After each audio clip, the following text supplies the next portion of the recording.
Assalamualaikum warahmatullahi wabarakatuh. Salam sejahtera buat kita semuanya. Salam kreatif. Saudara, hari ini bersama dengan saya, Isa Wahyudi atau akrab dipanggil dengan Ki Demang, ya. Kali ini ya sejenak lah kita adakan acara bincang-bincang kreatif. Ya, bincang-bincang kreatif ini adalah bincang-bincangnya konsultan kreatif. Nah, bincang-bincang konstruktif ini adalah dalam rangka mengajak kepada semua, ya, Anda semuanya, para owner, pemimpin perusahaan, ya, atau pengambil kebijakan, atau tokoh-tokoh lain yang punya ide gagasan kreatif. Konteksnya adalah menyumbangkan ide dan gagasan mengenai masalah pembangunan, mengenai masalah perencanaan-perencanaan yang berkaitan tentang tata pemerintahan, berkaitan tentang tata kota, kabupaten, atau apapun gitu ya, secara kreatif. Karena bincang konstruktif ini adalah bincang-bincangnya konsultan kreatif, maka kemudian tidak salah hari ini kami mengundang salah satu tokoh ya yang kemudian tidak asing ya di kita adalah beliau Bapak Haji Insinyur Haji Maun ya, STMT. Assalamualaikum Pak Maun, apa kabar? Waalaikumsalam. Salam sehat kreatif. Selalu ya Pak Maun. Alhamdulillah sehat. Iya, ini posisi ada di mana nih? Ada di Sidoarjo, Surabaya, atau luar kota?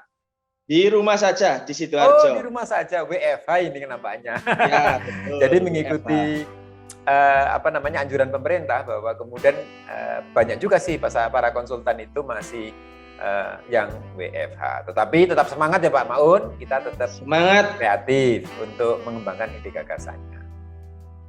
Saudara, yang menarik adalah Pak Maun salah satu owner atau direktur PT Primatama Desain. Ini perusahaannya perusahaan besar, biasa bergerak di bidang perencanaan dan pengawasan ya, khususnya di konstruksi bangunan, terus kemudian di sipil, termasuk sipil air juga, desain rekayasa dan lain sebagainya. Itu rata-rata di Jawa Timur itu, bahkan di luar Jawa dan lain sebagainya, ada di tangannya PT Primatama Desain, Pak Maun ini. Nah, karena pengalaman perusahaan yang sedemikian rupa ya, sudah sangat panjang dan lama Pak Maun ini menjadi konsultan gitu ya. Tentu yang tidak kalah menarik ini Pak Maun ini menjadi salah satu pengurus Intakindo, tapi tepatnya di Jawa Timur sebagai sekretaris ya Pak Maun ya? Ya. Ya, sekretaris Intakindo. Apa itu Intakindo? Intakindo itu Ikatan Tenaga Ahli Konstruksi, Ikatan Tenaga Ahli Konsultan Nasional Indonesia. Begitu Pak ya? Iya. Betul ya. Selain itu Pak Maun juga pengurus Kadin di Sidoarjo, ya, pengurus Inkindo juga nih, pengurus Inkindo di Jawa Timur, ya, luar biasa. Yang tidak kalah menarik, Pak Maun ini juga kemudian juga menjadi salah satu mitranya Polri Jatim ya, menjadi Senkom. Itu nanti apa kita cerita. Dan kemudian pengurus MUI ya, ini yang agak nampak berbeda ya, namanya dunianya menjadi imbang, satu ada dunia duniawi, yang satu membahas masalah ukhrawi, katakanlah begitu. Baik, jadi karena Pak Maun ini, saya biasa panggil dengan Pak Maun ya, jadi karena Pak Maun ini adalah salah satu owner perusahaan, tetapi kemudian beliau juga punya banyak usaha-usaha, saudara. Jadi ini nampaknya konsultan ini paling kreatif sih di Sidoarjo ya, punya banyak usaha. Usahanya apa saja nanti kita diskusikan. Tapi saya mau bicara soal jasa konsultasi ini Pak Maun gitu ya. Karena jasa konsultasi ini dimanapun juga dipakai, dan karena jasa konsultasi ini tergabung dalam satu asosiasi Inkindo atau Intakindo. Seberapa besar sih sebenarnya peranan jasa konsultan dan kemudian peranan tenaga ahlinya. Kenapa harus ada tenaga ahli? Mungkin bisa sedikit menyampaikan Pak Maun. Terima kasih Mas Isa, lebih kerennya biasanya dipanggil Ki Demang. Nah, Iya. menarik sekali. Nama panggung biasa. Nama panggung lah. Terima kasih. Yang pertama saya ucapkan terima kasih Mas Isa telah menyapa saya dan teman-teman semuanya, terutama di jasa konstruksi atau biasa disebut masyarakat jasa konstruksi, yang di dalamnya ada konsultan konstruksi, ada kontraktor konstruksi, dan mungkin non konstruksi yang lainnya. Berkaitan dengan tenaga ahli ini, saya kira jasa konstruksi, apalagi kita sebagai jasa konsultan ini, dalam tanda petik notabene kita ini kan perusahaan jasa. Tentunya ini adalah bidang keahlian kita. Jadi tenaga ahli itu merupakan persyaratan utama, modal utama kita di dalam menjalankan perusahaan kita, karena kita kan jasa. Jadi jasa modal konsultan, utamanya malah justru ada pada manpower. Jadi kekuatannya pada resources sumber daya manusianya Pak ya. Tenaga ahli itu ya. Ya, SDM-nya ini yang tenaga ahli. Sehingga bidang-bidang yang kita miliki, subbidang-subbidang yang kita miliki dalam sertifikat badan usaha itu ya tentunya harus betul-betul didukung oleh tenaga ahli yang mumpuni. Ini yang paling utama. Jadi yang dimaksud dengan tenaga ahli ini sebenarnya ahli apa saja, Pak? Nah, tenaga ahli ini tentunya sekarang ini dengan undang-undang yang baru nantinya agak lebih condong ke leg spesialis. Jadi kalau saya kebetulan ini 90% ini bergerak di bidang jasa konsultan konstruksi, jadi ke gedung, bangunan gedung. Jadi ya tentunya lebih banyak tenaga kita ini ya di arsitek, kemudian sipil, dan mekanikal dan elektrikal. Itu yang paling utama. Apalagi seperti saya ini perusahaan, walaupun mungkin saya perusahaan sudah mulai berdiri tahun 98 ya, cukup lumayan lama. Tapi sampai saat ini alhamdulillah kita masih eksis ya, bisa tetap berkreasi, kalau bahasanya jenengan tetap bisa menghidup teman-teman kita, anggota kita, tetap kita bisa berkarya di mana saja berada, baik di lingkungan kita, terkecil kita ini alhamdulillah konsultan ini ya tidak hanya pekerjaan besar, kecil pun ya, tetap kita akomodasi dengan ya, kalau bahasa kita itu kalau di masyarakat ya alhamdulillah konsultan ini ya tetap masih bisa berkarya sekecil apapun, baik di tingkat desa, kecamatan, terutama di tingkat lingkungan kita terkecil RT RW ya. Alhamdulillah dengan kemampuan keahlian kita ini kita bisa manfaatkan sebaik-baik. Itulah sumbangsih kita. Tidak hanya kita melulu ke dalam bisnis ya, tapi kita harus tetap, walaupun CSR-nya kalau perusahaan kan gimana, tapi kalau kita karena tenaga ahli, punya tenaga ahli ya paling tidak sumbangsih pemikiran kita, keahlian kita bisa kita curahkan baik di lingkungan maupun di sekitar kita. Ya. Oke, menarik Bapak. Jadi bahwa kemudian tenaga ahli yang terakomodir dalam perusahaan yang mana perusahaannya merupakan perusahaan jasa konsultasi, dan jasa konsultasi ini yang konstruksi itu ya menggunakan tenaga ahli. Nah, ketika kemudian termasuk non konstruksi juga Pak ya harus punya tenaga ahli. Yang punya tenaga ahli ini tidak harus melulu ahli di bidang pekerjaan saja, tapi kemudian harus ahli di bidang, bukan ahli ya, memang harus mempunyai sumbangsih dan kontribusi terhadap lingkungan sekitar, begitu ya maksudnya Pak ya? Ya. Jadi sebenarnya tenaga ahli yang berkualitas itu yang sebenarnya yang bagaimana Pak? Kok kemudian tenaga ahli juga misalnya terkait tentang pekerjaan itu kan tentu dia punya kompetensi tertentu ya, punya keahlian tertentu dan spesifikasi tertentu yang kemudian dia dikuasai. Tetapi di sisi lain dia harus ahli apa Pak kira-kira gitu ya. Karena ini tentu tenaga ahli tidak hanya berhubungan dengan mesin, mekanikal saja, tetapi berhubungan dengan manusia.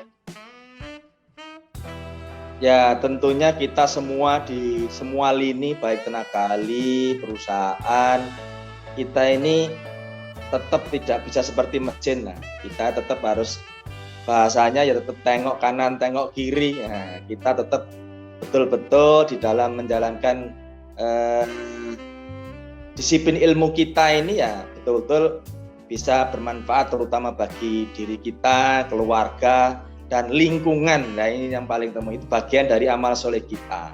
Sehingga tentunya sebagai tenaga ahli tidak hanya melulu kita dalam ilmu yang kita kembangkan, tetapi kita juga harus diimbangi dengan sumbangsih kita di lingkungan kita.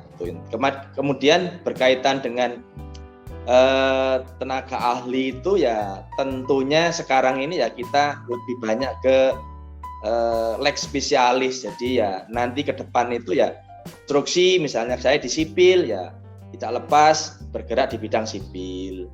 Kemudian bisa di manajemen konstruksinya, karena bidang kita ini kan kalau saya di perusahaan di tempat saya ini kan baik perencana maupun pengawas.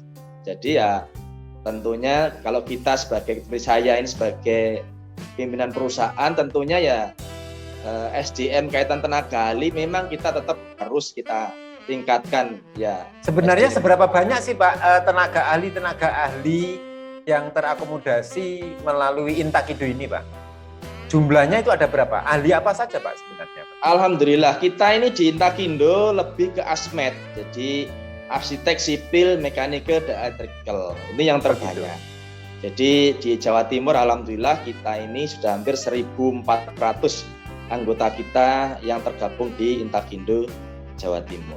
Selain itu misalnya ahli lingkungan, ahli lain-lain yang kemudian yang tidak tidak di teknik misalnya kan gitu. Planologi atau kemudian apa? Itu apakah juga tergabung juga? Jadi di Intakindo ini kan alhamdulillah bidang subbidang kita ini relatif banyak, karena kita Intakindo lahir itu namanya sudah jelas, Ikatan Tenaga Ahli Konsultan Indonesia Nasional Indonesia. Jadi tentunya awalnya lahir karena kita itu ya memfasilitasi teman-teman perusahaan jasa konsultan. Jadi ya bidang subbidangnya lebih banyak. Jadi ASMED, ada sipil, ada arsitek, ada sipil, kemudian manajemen konstruksi juga masuk di kita semuanya. Jadi SDA itu juga masuk. SDA kalau dulu, sekarang ini ada sumber daya air, ini jangan terbagi-bagi lagi dengan aturan yang baru ini, dibagi-bagi lagi bidang-bidangnya. Kalau sekarang jadi kan banyak sekali Pak ya. Jadi bukan hanya soal teknik mesin saja, tetapi bahwa ada keahlian-keahlian yang lain yang mungkin lebih bersifat ke arah teknik begitu terakomodir dalam Intakindo gitu Pak ya. Iya. Nah, kalau kemudian yang non teknik Pak, misalnya sosial begitu, kira-kira itu ada juga nggak Pak? Sosial kita belum, asosiasinya belum, ya? Tentunya itu kan tersendiri ya. Kalau non konstruksi ini kan lebih diakomodasi di non konstruksi kalau itu. Asosiasinya kan ke Kadin. Kalau non konstruksi ke Kadin. Ya, Kadin. Ya, baik. Jadi begitu saudara, sepak terjang dari sebuah perusahaan jasa konsultan, jika memang mengembangkan usahanya tentu harus bergabung dua. Yang pertama, bergabung perusahaannya melalui Inkindo, Ikatan Nasional Konsultan Indonesia, begitu ya. Itu harus bergabung. Terus kemudian di situ kemudian bisa bisa memilih kira-kira perusahaan fokus di bidang apa, perencanaan pengawasan di bidang apa, misalnya SBU ya, harus punya sertifikasi badan usahanya itu apa, banyak sekali pilihannya, baik yang teknik maupun non teknik itu juga ada. Tetapi ternyata bahwa tidak cukup itu, harus punya tenaga ahli. tenaga ahli yang dijadikan sebagai salah satu modal perusahaan untuk bekerja karena yang dijual adalah jasanya.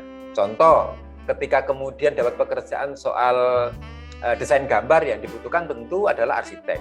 Berarti tenaga ahli arsitek. Nah, ternyata tenaga ahli arsitek ini ada ikatannya sendiri namanya Intakindo itu Pak ya. Ada ikatan Inkindo. Yang ada kemudian Intakindo, ada mungkin di IAI itu juga ada gitu ya. Maksudnya adalah asosiasi yang kemudian dia punya SKA ya, sertifikat keahlian anggota. Jadi keahlian anggota SKA. Nah, SKA itu penting untuk menunjukkan bahwa mereka itu ahli di bidangnya gitu. Nah, itu Pak ya, saya kira yang menarik itu. Nah, sehingga kemudian perusahaan ini akhirnya akan berkembang mendapatkan pekerjaan begitu Pak ya? Iya. Ya, oke. Menariknya di situ. Nah, sebenarnya apakah hanya modalnya hanya tenaga ahli saja Pak untuk mengembangkan perusahaan agar perusahaan ini juga katakanlah menang tender, katakanlah bisa MOU dengan yang sedang punya pekerjaan begitu.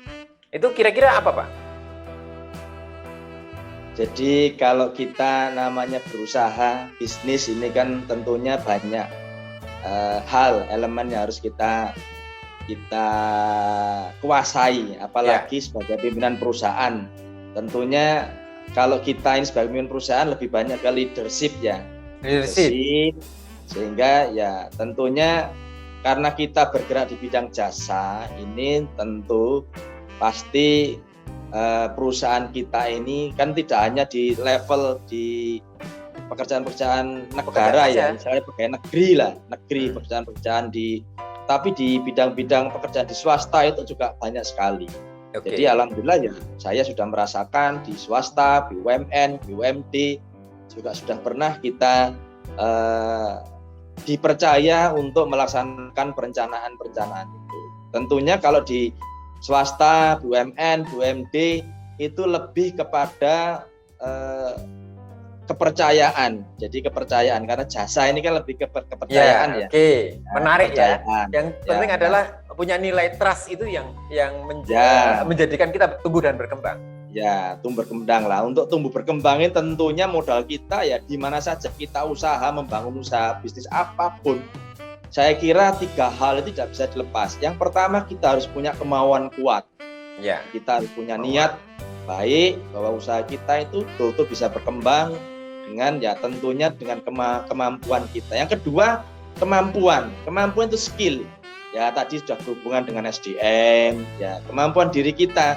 Kalau sebagai pimpinan perusahaan ya tentunya kita dengan lobby, membangun jaringan, kemudian ya dengan berorganisasi itu bagian daripada kita membangun jaringan, relasi. Ya, itu bagian modal utama kita kalau orang swasta bisnis itu ya, terutama kita modal utama untuk mengembangkan bisnis kita, pertemanan, silaturahim itu bagian daripada di organisasi itu sangat mendukung, membantu kita dalam mengembangkan perusahaan. Ini teman-teman karena kita di bidang jasa ya. Yang ketiga tentunya perusahaan kita, diri kita ya paling tidak punya trust. Trust itu ya komitmen tentunya. Komitmen itu ya dari segala hal. Kalau kita dipercaya suatu baik itu dari perseorangan, kemudian dari BUMN, BUMD, swasta, tentunya komitmen itu harus kita pegang. Komitmen apa ya?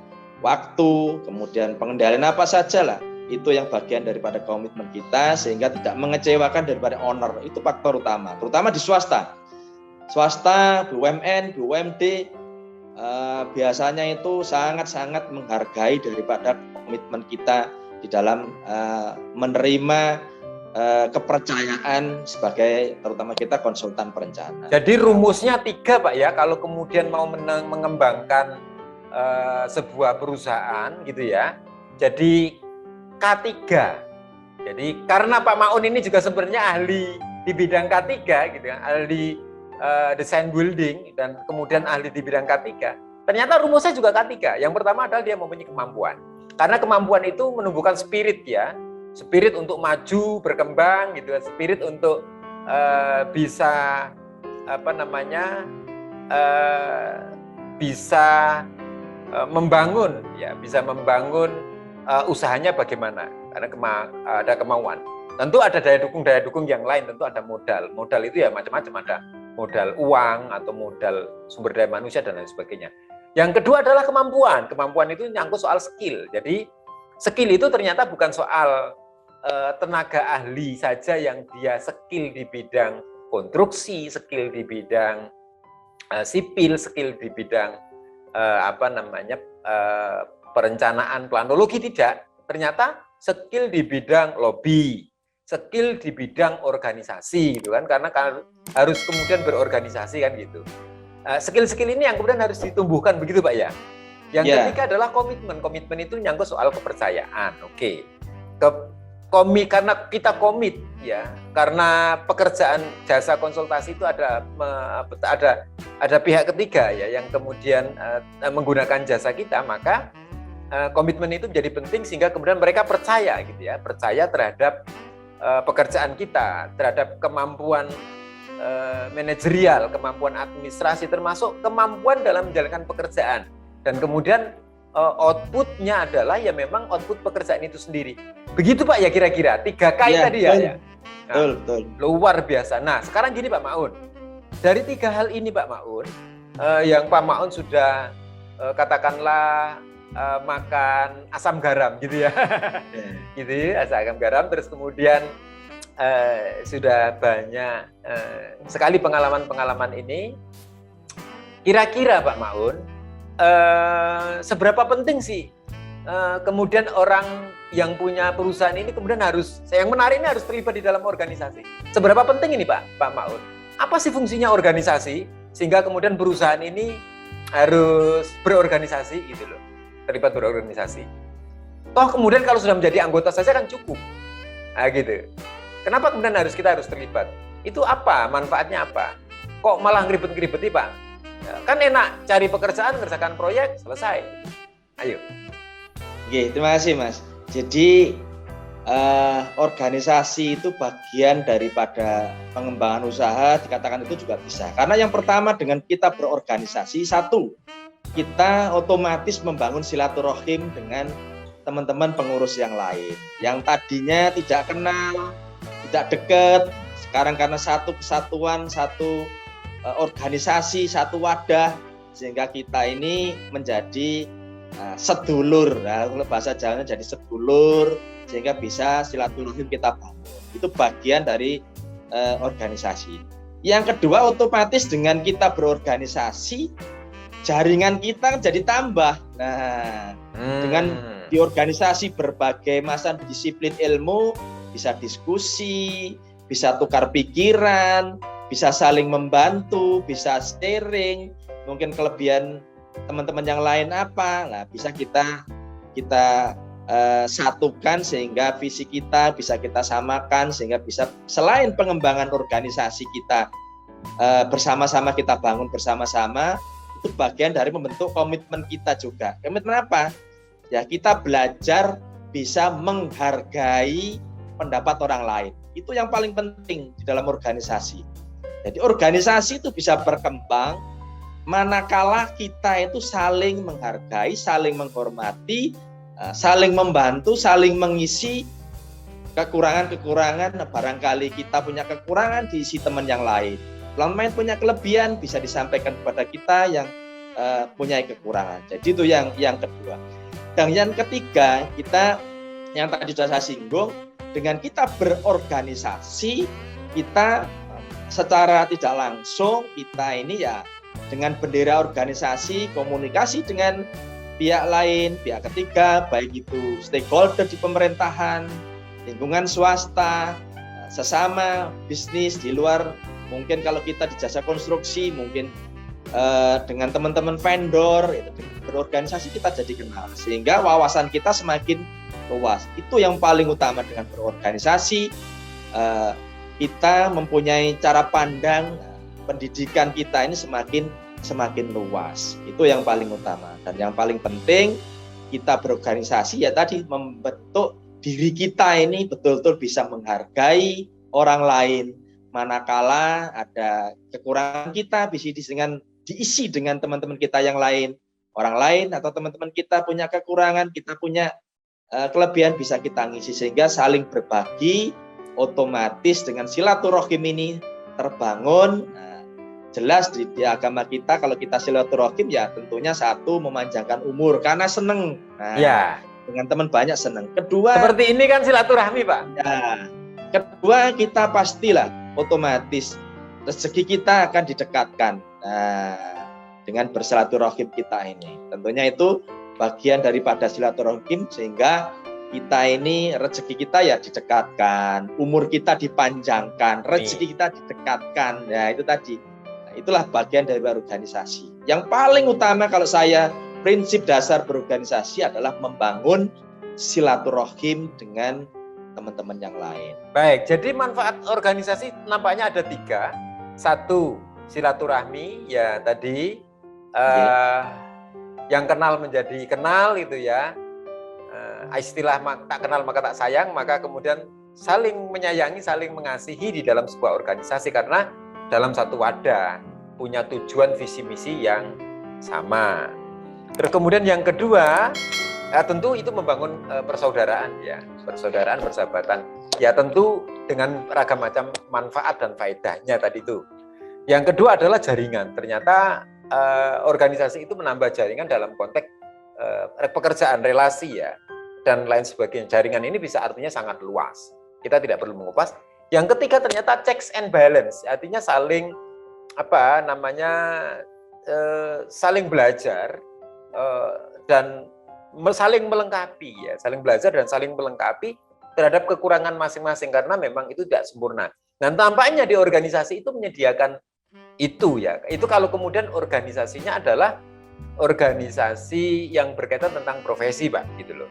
Nah, ini bagaimana kalau dengan organisasi-organisasi yang diikuti tapi kemudian bukan profesi? Itu kira-kira seberapa besar sih dampaknya atau pengaruhnya menjadi seorang konsultan? Nah, kayak begini. Pak Maun ini kan luar biasa ya. Selain kemudian di Inkindo, di Intakindo, juga di MUI Sidoarjo. Nah, ini sesuatu menurut saya. Kemudian jadi Senkom juga di Jawa Timur, ketua Senkom itu ya mitranya Polri. Wah, ini menarik ini kayak gitu. Terus tidak kalah menarik itu juga menjadi pengurus Kadin juga gitu loh. Nah, ini kan sebenarnya belum tentu ada hubungannya, Pak, dengan organisasi profesi. Kan cukup di Inkindo atau Intakindo kan cukup. Nah, bagaimana dengan organisasi-organisasi yang kayak seperti ini? Oke, terima kasih Mas. Jadi mungkin ini bagian dari sharing kita ya. Alhamdulillah saya terutama misalnya di Kadin. Dengan kita berorganisasi ikut di Kadin ini, wawasan kita semakin luas. Ternyata di Kadin itu berbagai macam bisnis yang bisa dikembangkan. Baik mulai UMKM yang mikro, menengah sampai besar itu kita bisa ya paling tidak mempelajari karakter-karakter berbisnis seperti apa. Oh, dari usaha mikro seperti apa, usaha menengah seperti apa, yang besar seperti apa. Sehingga paling tidak kita ini ya wawasan kita bertambah, teman kita bertambah. Jadi membuka wawasan ya, konteksnya adalah berorganisasi di luar. Akhirnya apa yang sebenarnya kita tidak tahu menjadi lebih tahu ya. Bahwa ada hal-hal yang kemudian sekecil apapun memang itu penting jadi bagian dari kita gitu Kak ya. Terima kasih. Itu yang di Kadin ya. Sehingga kita wawasan kita itu ternyata cakrawala di luar itu mulai mikro sampai besar itu beginilah usaha-usaha dari teman-teman semuanya, tingkat kesulitannya, bagaimana cara membangun bisnisnya sampai besar seperti apa, itu menjadi pelajaran bagi kita semuanya. Yang kedua, seperti halnya di saya sebagai Ketua Senkom Mitra Polri, ini bergerak dalam murni sosial. Jadi ini awalnya berdiri itu kaitannya Mitra Polri, namanya Mitra Polri dulunya di bidang Kamtibmas, tetapi dalam perjalanannya kita Senkom ini banyak panjangan apa? Gimana? Senkom. Sentra Komunikasi Mitra Polri. Komunikasi. Jadi di tingkat provinsi, Pak. Jadi di provinsi saya, kebetulan ketua provinsi. itu banyak di bidang keamanan, lingkungan, nah, Kamtibmas dulunya. Tetapi dalam perjalanan karena kita itu anggota kita itu banyak di bidang kesosialnya tinggi, dalam bergerak sosial, sehingga banyak bekerja sama baik dengan Basarnas, BPBD, kemudian berkaitan dengan kebencanaan sosial kan, bencana alam, misalnya kita dari relawan-relawan rescue, dari banyak sekali anggota-anggota kita ini banyak bergerak di bidang relawan. Jadi sosial, lebih kepada lebih gampangnya ormas tapi di bidang relawan. Nah, ini kan bagian daripada kita ya tadi membentuk diri kita, ya pengabdian kita. Di satu sisi kita juga harus mencari maisha, mencari rezeki dengan profesi kita. Di sisi lain ya kita dengan waktu yang luang ini kita abdikan juga untuk kemanusiaan. Kemudian yang ketiga misalnya di Majelis Ulama. Ya, tadi bukan di kabupaten, kebetulan saya di Provinsi Jawa Timur, Mas. Maaf. Di Provinsi Jawa Timur, alhamdulillah ya tentunya inilah di MUI ini juga kebetulan ya dengan kita diberi amanah di situ ya membentuk diri kita ini ya dengan bergaul dengan ulama-ulama sepuh, kemudian para Pak Yai. Nah, itulah memberi pelajaran yang berharga bagi kita. Jadi banyak siraman rohani, pendidikan, tingkah laku, bagaimana kita menghargai orang, ternyata juga banyak kesamaannya. Jadi pentingnya berorganisasi di luar organisasi profesi, seperti kemudian ini kan kalau ini kan memang pengalamannya Pak Maun. Artinya misalnya ketika di Kadin, itu ternyata meningkatkan sensibilitas terhadap pelaku usaha yang lain. Karena Kadin itu juga ngurusi soal IKM, UMKM kan begitu kan, usaha-usaha mikro lainnya kan begitu Pak ya. Termasuk kemudian perusahaan-perusahaan besar juga dong. Itu semuanya ada di situ, Kadin. Di sisi lain kemudian harus terlibat terlibat dalam sebuah organisasi yang bersifat sosial. Prakteknya voluntary. Jadi voluntary itu artinya kesukarelawanan. Nah, melalui salah satu contohnya melalui Senkom, Sentral Komunikasi Mitra Polri itu gitu ya.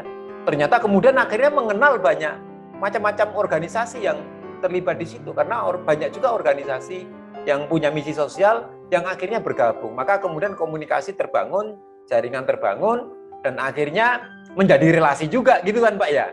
Ya, betul. Apalagi MUI. MUI ini kan untuk checks and balance atau untuk balancing lah. Balancing untuk bahwa memang kita taat pada asas, pada aturan, taat pada hukum, kaidah-kaidah yang menyangkut soal kepercayaan, keyakinan ya. Atau yang kemudian bisa meningkatkan religiusitas, misalnya MUI gitu ya. Maka kemudian itu akan menambah ketebalan keimanan serta kemudian menambah keyakinan bahwa apa yang kita lakukan ini benar gitu kan. Karena prinsip kebenaran ini salah satu acuannya ya tentu sumber-sumber ajaran agama tadi dan itu ada di MUI. Jadi kalau kemudian melangkah karena bekal agamanya cukup, kemudian bekerja karena punya pengalaman, bersosial karena punya jaringan, nampaknya ini Pak ya yang kemudian membentuk satu karakter kepribadian seorang pengusaha seperti Pak Maun ini ya. Ya, itulah bagian dari alhamdulillah karena saya berangkat dari keluarga dari desa, mungkin samalah dengan teman-teman lain. Ya, dari Kediri ya dulu. Ya, dari Kediri dan orang tua juga tidak mampu, sehingga kita punya yang tadi saya sampaikan kemauan kuat untuk berubah. Jadi kita bagaimana mengangkat ya untuk diri kita, keluarga. Sesuai namanya katanya nama saya kan Maun, air. Namanya orang tua itu. Makanya ada tadi konstruksi air juga. Jadi guyon sambil guyon Mas Tiar katakan. Yeah. Jadi dengan berbekal organisasi itu saya rasakan sehingga kita membuka cakrawala kita ini. Banyak hal yang bisa kita dapat sehingga bisa membentuk karakter diri kita ini bagaimana bisa menghargai orang lain kuncinya. Ya. Oke. Ya, itu yang paling utama. Jadi kita itu ya bagaimana menjaga perasaan orang lain, bagaimana berbicara, bagaimana bersosialisasi, itu bagian pendidikan yang saya dapatkan di dalam berorganisasi di mana saja. Karena organisasi kita ini tidak semuanya orangnya ya halus-halus, ya, misalnya kan ada berbagai, ada yang kasar, ada yang halus, ada yang bagian ya seperti itulah sama. Karena berbagai disiplin ilmu, kemudian suku, ras, itulah bagian daripada mendewasakan kita. Baik, nah, jadi kan gini Pak, tadi kan itu, Pak Maun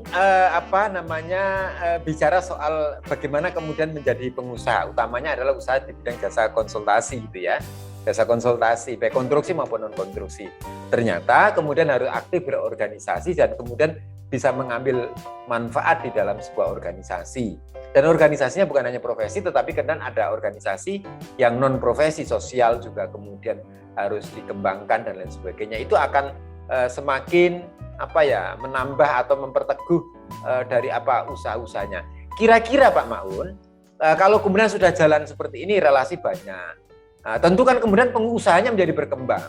Kalau bagaimana sih caranya usaha ini menjadi lebih berkembang, tidak stuck di soal usaha ini saja?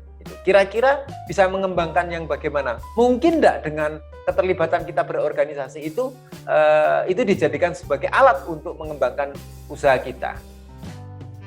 Ya itu tadi tentunya sudah saya sampaikan, dengan kita berorganisasi banyak hal yang kita dapat dan banyak hal yang masukan-masukan dari atau peluang-peluang bisnis sekecil apapun itu dari kita berorganisasi, dari teman-teman yang lain. Itu yang perlu kita tangkap dengan kejelian daripada kita memanfaatkan situasi sekarang. Terutama seperti sekarang ini. Alhamdulillah ya kita dengan masa pandemi ini ya tentunya kalau kita hanya satu usaha, sekarang berat. Saya yakin berat. Jadi kita sendiri, saya sendiri merasakan. Jadi ya dengan adanya beberapa usaha walaupun sekecil apapun, tetapi peluang itu ada. Contohnya Pak Maun yang kemudian bisa dilakukan oleh para konsultan, bahwa juga kemudian tidak hanya stuck di satu usaha jasa konsultasi, kemudian harus mengembangkan usaha yang lain. Kira-kira apa Pak? Jadi kalau saya ini alhamdulillah ya dari dulu saya ini sudah berusaha ya seberapapun penghasilan atau akhir tahun. Kalau konsultan akhir tahun ya baru bisa. Ya. Pasti kita itu seperti saya ini pasti saya rupakan aset, Pak. Jadi kalau saya swasta itu sudah dari awal kita berusaha itu punya prinsip bahwa seorang pebisnis apapun, sekecil apapun tingkatannya, bukan besar kecilnya kan relatif ya. Jadi kita harus punya aset. Karena kalau orang swasta, prinsip saya kalau kita pada usia ya separuh baya, separuh abad lah, kalau sudah 50 mestinya seorang pengusaha itu ya sudah tidak bekerja lagi, bahasanya itu ya kita lebih ke aset yang ganti bekerja untuk kita. Itu yang harus dirupakan dalam bentuk aset, di mana aset itu untuk menyokong keberlangsungan gitu ya. Ya itu bagian dari itu lah. Dengan adanya aset yang sudah bisa bekerja untuk kita, sehingga kita di usia mungkin mendekati 50 ini kita itu bisa diri kita ini bisa kita abdikan baik di lingkungan terkecil, di tingkat RT, RW, kemudian di organisasi di masyarakat. Asetnya apa Pak kira-kira Pak menurut Pak Maun yang saat ini menarik gitu ya untuk kemudian teman-teman konsultan bisa ambil raih atau peluang itu? Sekarang ini yang saya kebetulan juga baru kita geluti, yang saat dalam masa pandemi ini yang masih eksis itu adalah bisnis kuliner, Mas. Kuliner ya, justru kuliner ya. Ya, kuliner masih jalan. Alhamdulillah saya juga ya memulai lah, walaupun join dengan teman-teman yang lain itu masih sudah memulai. Tapi kalau mulai dulu saya sudah berusaha karena kita mempunyai kemampuan. Dulu kecil-kecilan seneng, dari dulu sampai sekarang pun saya masih beli rumah jelek-jelek itu kita beli, kita dandani karena kita backgroundnya konsultan, ya kita desain, kita bangun sendiri, baru kita jual. Itu yang paling ya saya rasakan itu tidak tidak terpengaruh dengan situasi Oh kondisi. iya. Karena setiap Karena saat kalau orang tidak butuh, laku gitu pun, ya. tidak laku pun itu tidak ada namanya properti itu rugi, itu kecil kemungkinannya. Hanya nunggu Jadi, waktu ya, gitu. Ya nunggu waktu saja. Kalau sekarang misalnya stagnan, tidak apa-apa. Nanti pada saatnya itu. Dan yang paling catatan Pak Masisa, jadi barangkali ini saya mulai berusaha, memang berusaha saya tidak, walaupun mungkin kalau dari sisi bisnis orang tidak mau berhutang, tidak mau berhutang dengan bank, mungkin ya bisnisnya mungkin perkembangannya ya tidak terlalu signifikan, tetapi itu prinsip saya di dalam mengembangkan usaha, berusaha tidak pernah berhutang di bank saya. Jadi apa yang kita punya, ya itulah yang kita jalankan, sekecil apapun kita jalankan sehingga ya kita lebih nyaman dan ayem lah bahasanya orang. Tantangan walaupun kalau orang swasta katanya kalau tidak ada tantangan tidak kurang semangat, tapi kalau prinsip orang kan berbeda-beda ya. Kalau saya prinsip sederhana itu. Ya. Jadi yang kedua, begini. Yang ketiga, bisnis yang tidak terpengaruh dengan situasi adalah bisnis ya kecil-kecilan kos-kosan. Nah ini, alhamdulillah ya itu sudah saya rintis ya mulai 10 tahun yang lalu ya, sampai sekarang alhamdulillah sudah tetap berjalan. Ya, menarik ya. Jadi ada bisnis kuliner. Jadi jadi kalau mau menjadi pengusaha kemudian salah satu tujuannya harus punya aset. Aset ini untuk apa ya? Salah satunya adalah sebagai salah satu upaya atau muara dari sebuah orang punya usaha, maka kemudian harus dirupakan dalam bentuk aset. Aset ini macam-macam, bisa barang bergerak atau kemudian barang yang tidak bergerak. Kalau barang yang bergerak ya gampang, itu investasi yang kemudian ditanamkan ya. Barang bergerak itu seperti kendaraan dan lain sebagainya.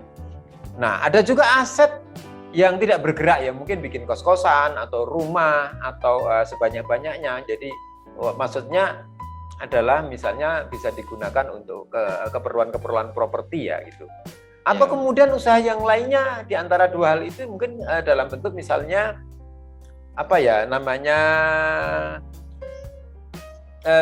seperti dia dagang pada umumnya dalam bentuk kuliner. Nah, kuliner ini kan menarik. Bisa membuat toko, bisa membuat layanan yang lain, misalnya saat ini kan menarik itu apotek Pak, jadi buka apotek obat, atau kemudian orang jualan gas misalnya gitu, baik gas oksigen maupun gas gas rumah tangga misalkan gitu. Itu kan juga luar biasa. Jadi bisnis energi itu juga luar biasa, sembako misalnya gitu. Nah, itu saya kira adalah pilihan-pilihan yang memang memungkinkan untuk bisa dikembangkan, karena memang tadi Pak Maun pengalamannya memang karena di Kadin kenal UMKM dan lain sebagainya, bisa mengembangkan itu. Kalau kemudian yang lain itu bisa dirupakan dalam bentuk aset dan lain sebagainya. Itu nampaknya bisnis-bisnis yang kemudian nyata. Tapi nampaknya ada prinsip yang kemudian berbeda, bahwa kemudian ada orang yang kalau sudah punya duit mereka investasikan ke falas misalnya gitu. Nah, ini Pak Maun enggak. Nah, apalagi kemudian dengan tidak menggunakan pinjaman ke bank, tetapi justru memaksimalkan laba dari perusahaan itu untuk kemudian dikembangkan lagi menjadi usaha yang lain, kan begitu Pak ya? Betul.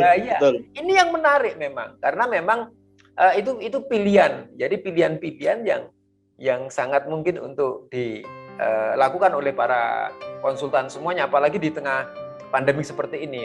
Perlu itu kemudian untuk dicontoh, diikuti itu apa yang kemudian menjadi tipsnya bagi Pak Maun agar kemudian konsultan tetap bisa bertahan gitu ya di tengah pandemi seperti ini.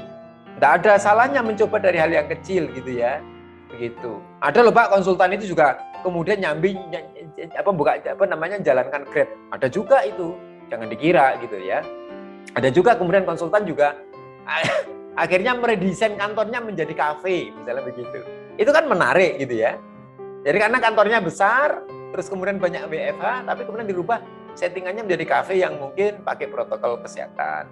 Terus kemudian ada juga yang kemudian mencoba bisnis-bisnis yang lain. Yang menarik, yang tidak kalah menarik adalah bisnis yang berbasis online.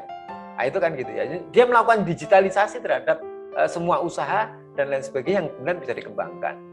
Itu Pak. Jadi nampaknya gagasan-gagasan Pak Maun ini perlu untuk kemudian ditiru karena memang beliau pelaku gitu ya, untuk bisa kita jalankan bersama. Closing statement Pak Maun. Jadi agar kemudian ke depan butuh kreativitas yang bagaimana lagi nih para konsultan ini. Dari apa yang tadi Pak Maun sampaikan ya, dari kemudian mencoba membuka usaha-usaha baru sebagai sebuah sampingan atau kemudian alternatif pendapatan yang lain. Kira-kira ide gagasan yang kreatif yang lain lagi apa Pak Maun untuk closing statement? Jadi tentunya kita kalau usaha-usaha di masa pandemi ini kita harus pandai membaca pangsa ya. Panjenengan tadi nyinggung apotek misalnya. Sekarang ini betul-betul bisnis apotek itu, kebetulan jenengan nyinggung apotek, saya sudah menggeluti apotek sudah mulai tahun 90 sampai sekarang. Ternyata punya bisnis apotek ya, juga. Iya. Jadi sudah sampai mulai 96 sampai sekarang dan alhamdulillah juga berjalan. Lah, memang itu bagian daripada kejelian kita di dalam menangkap peluang bisnis kecil apapun. Tetapi kata kuncinya sebenarnya bisnis apapun, berorganisasi apapun, di mana saya berada, kuncinya sebenarnya kalau kita mau berpegang tentu insya Allah akan dimudahkan. Yang pertama tadi yang 3K. Kita punya kemauan yang kuat, niat yang kuat. Ya. Niat kita jelas, segala sesuatu kan tergantung niat ya. Inna a'malu biniat. Jadi apapun segala sesuatu ya tergantung niat kita. Kalau niat kita mencari rezeki dengan baik ya akan dimudahkan. Yang kedua, betul-betul kita semuanya itu mengasah kemampuan kita. Ya, kemampuan bagaimana berkomunikasi, kemampuan bagaimana kita bersosialisasi, ya berusaha baik betul-betul baik. Nah, kalau kita biasa berkomunikasi, tentunya ini harus kita pegang. Yang ketiga ya tentunya integritas tadi, komitmen kita itu yang harus kita pegang, sehingga insya Allah semuanya kalau kita jalankan itu dengan baik, dengan tulus, insya Allah semuanya akan berjalan dengan baik dan keberhasilan akan bisa kita raih dengan sebaik-baiknya.